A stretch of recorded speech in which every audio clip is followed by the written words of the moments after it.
के खिलाफ FIR। अबे तो काहे को विपक्ष जा रहा है? विपक्ष को ईवीएम की लड़ाई लड़नी चाहिए, वो यात्रा में लगा है। अगर ईवीएम हट गई तो किसी यात्रा की जरूरत नहीं है, पब्लिक वैसे ही जिता देगी। और मैंने कल कहा था, आप यात्रा कर लो, कुछ भी कर लो, अगर कहा कि कल हम खुलासा करेंगे कि इस ईवीएम को रखने में कौन कौन शामिल है, इसमें सरकार, जिनका सरकार गला दबा रही है, इन सबको आजादी दिलानी है। अभी आपका गला दबाया जाएगा, आपके गला दबाने का भी कानून आने वाला, तो आपकी लड़ाई भी हम लड़ रहे हैं, आपकी लड़ाई भी लड़नी पड़ेगी। लड़ोगे अपनी लड़ाई? अरे बोलते क्यों नहीं? लड़ेंगे सर, लड़ाई। हाँ तो बोलो ना, आपकी लड़ाई।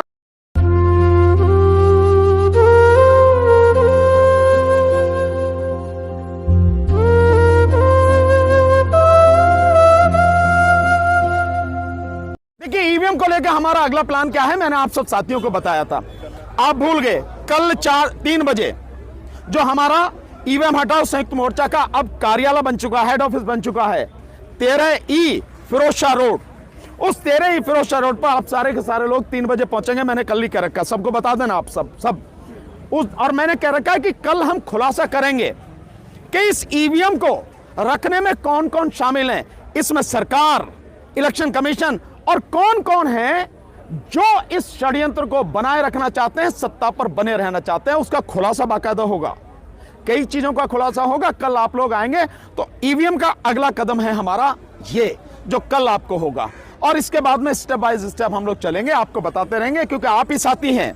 मैं आपका दिल से धन्यवाद देना चाहता हूं कि हमारी ईवीएम की लड़ाई को, और मैंने यहां इसलिए आपको बुलाया कि ये मजदूर साथी हैं, इनकी आवाज भी तो आप ही उठाएंगे, इसलिए हमने आपको बुलाया है। और ये लड़ाई में ये भी शामिल होंगे, और आगे की जो लड़ाई होगी ईवीएम की, बहुत मजेदार, बहुत मजबूत लड़ाई होने जा रही है। आप देखना, वो काम होगा जो कोई लोग सोच नहीं सकते, वो आगे वो काम होगा। चुनाव तो कल तैयारी कर रहा है ईवीएम चुनाव कराने के लिए, करने दो, उससे क्या फर्क पड़ता है? बंद होने में कितनी देर लगे? 1 मिनट। ये डिब्बे बंद, अब कागज से होगा। देश का नुकसान होगा बहुत ज्यादा। देश का कोई नुकसान नहीं होगा। देश का नुकसान ये लोग कर रहे हैं जो लुटेरे बैठे हैं, ये देश का नुकसान कर रहे हैं, ये मजदूरों का हक मार रहे हैं, ये लुटेरे हैं जो इस देश के लोगों की, बच्चों की शिक्षा को जिन्होंने बर्बाद कर दिया है। ये वो लोग हैं, ये वो लोग हैं जिनकी वजह से, जिनकी गलत नीतियों की वजह से आज देश का जो क्रीम है, जो ब्रेन है, वो बाहर पढ़ने जाता। 8 लाख बच्चे इस देश के, कभी देश था कि दुनिया के लोग यहां पढ़ने आते थे।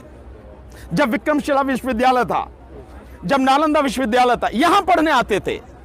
जब तक्षशिला विश्वविद्यालय था, आज यहां से जा रहे हैं। और 8 लाख बच्चे हर साल देश से विदेश पढ़ने जा रहे हैं, और उनमें से 95% बच्चे कभी आप आते नहीं है। तो यानी जो पढ़ाई, जो ज्ञान उन्होंने लिया, वो हमारे काम नहीं आ रहा, वो देश, दुनिया के काम आ रहा, औरों के काम आ रहा है। चाहते हैं कि बूथ के बूथ लूट लिया जाए। कौन, किसकी हिम्मत है, किसकी हिम्मत है बूथ लूटने की? जिसमें औकात हो इस बार बूथ लूट के दिखाए, हम बताएंगे कैसे जो होगा। ये बूथ लूटने का केवल और केवल एक माहौल बनाने की कोशिश है ताकि ईवीएम से चुनाव हो। सर एक सवाल है, एक मिनट, उस समय जब होते तो वो पुराना जमाना था। आप कितने बूथ लूट लेंगे? मैं अभी आज भी मान लेता हूं 2, 4, 10, 20, 50, 100, 10,000, 20,000।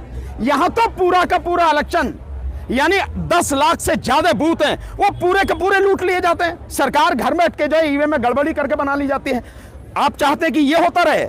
ये वो 10-20 और मैं दावे के साथ कह रहा हूं, अगर जनता खड़ी होगी, एक भी बूथ कैप्चर नहीं हो सकता, एक भी बूथ लूटा नहीं जा सकता। सर सवाल ये है, आप लोग ईवीएम पे लगातार आवाज उठा रहे हैं यूट्यूब। यार ये राहुल गांधी से पूछे ना, राहुल गांधी के खिलाफ FIR, हम तो मुकदमा लड़ेंगे उसका फ्री में। तो दबाया जा रहा है सर, काहे का? विपक्ष के खिलाफ FIR। अबे तो काहे को विपक्ष जा रहा है? विपक्ष को ईवीएम की लड़ाई लड़नी चाहिए, वो यात्रा में लगा है। अगर ईवीएम हट गई तो किसी यात्रा की जरूरत नहीं है, पब्लिक वैसे ही जिता देगी। और मैंने कल कहा था, आप यात्रा कर लो, कुछ भी कर लो, अगर ईवीएम रहेगी तो आप जीत नहीं पाओगे। जनता तो हर बार आपको वोट दे रही है, जनता ने कहां वोट नहीं दी आपको वोट दे रही है। बात यह है कि आप अपनी वोट को उसकी रक्षा ही नहीं कर पा रहे। सो न्याय यात्रा से कुछ नहीं होगा, भारत जोड़ो यात्रा से कुछ नहीं होगा। जो लोग जुड़े हुए हैं, असली यात्रा है इस ईवीएम को लेकर यात्रा निकलो, तब तो बात बनेगी। और जब तक ईवीएम रहेगी, पूरा देश भी वोट दे देगा तो भी नहीं जीत पाओगे। और ईवीएम हट गई, दावे के साथ कह रहा हूं, मोदी सरकार 40 से ज्यादा सीटें ले नहीं पाएगी लोकसभा में, 543 में से। सवाल ये है, ईवीएम की आवाज अब यूट्यूब पे उठा रहे हैं, सबसे ज्यादा चैनल्स दिखा रहे हैं, और यूट्यूब खुद सर्टिफिकेट दे रहा है कि ईवीएम पूरी तरह से ट्रांसपेरेंट है, पारदर्शिता है। यूट्यूब नहीं दे रहा सर्टिफिकेट, वो इलेक्शन कमीशन की वो उसने लगा रखी है, वो मजबूर है, सरकार के दबाव में है। इन सब लोग जो दबाव में हैं, जिनका सरकार गला दबा रही है, इन सबको आजादी दिलानी है।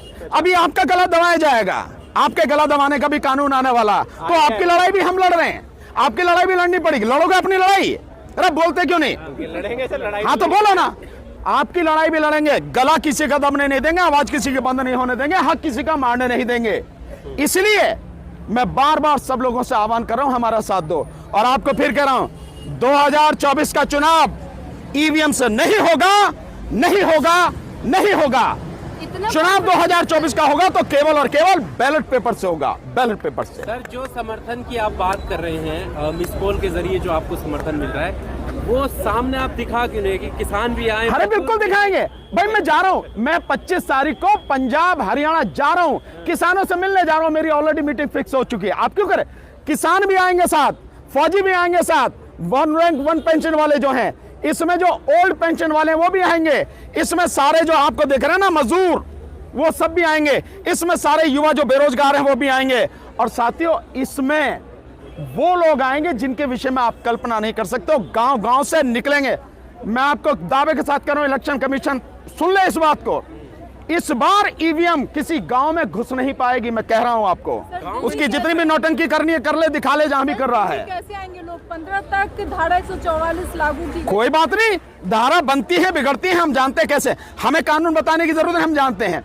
और ये धारा 144 लगा के, आचार संहिता लगा के लोगों को दबाना चाहते हैं, डराना चाहते हैं, लेकिन इस बार कोई डरेगा नहीं। तो क्या ईवीएम के प्रोटेस्ट से डर कर ये लगाया गया? किस? बिल्कुल भाई, अभी तो धारा 31 तारीख तक लगाई गई थी 144, अब वो 31 से बढ़ा के 15 कर दी। डर किसका? क्योंकि हमने ऑलरेडी 11 तक प्रोग्राम अनाउंस कर दिया था, आपने दिखाया ना पूर्व सबको, इसलिए 15 तक कर दिया। कोई बात नहीं, तुम करो, हम देखेंगे कैसी धारा 144 लगेगी, कैसा हमारा क्या बिगाड़ेगी, लोगों को कैसे डराएगी, हम बताएंगे। सर, ईवीएम की लड़ाई दिल्ली तक सीमित रहेगी या पूरे देश में? कमाल बात है यार, मेरे पूरे देश भर से। मैंने तो आपको स्टेट बताए थे, सारे स्टेट गिन के बताए थे, कहां कहां से, मेरे फोन में देखो आप, कहां कहां से फोन आ रहे हैं, लद्दाख से, जम्मू कश्मीर से, पंजाब से, आपके यहां से हरियाणा से, उत्तर प्रदेश से, उत्तराखंड से, पश्चिम बंगाल से, आपके झारखंड से, बिहार से, उधर नॉर्थ ईस्ट में चले जाओ, अरुणाचल प्रदेश से, मेघालय से, त्रिपुरा से, नागालैंड से, असम से, और आप नीचे आ जाओ आप, इसके बाद में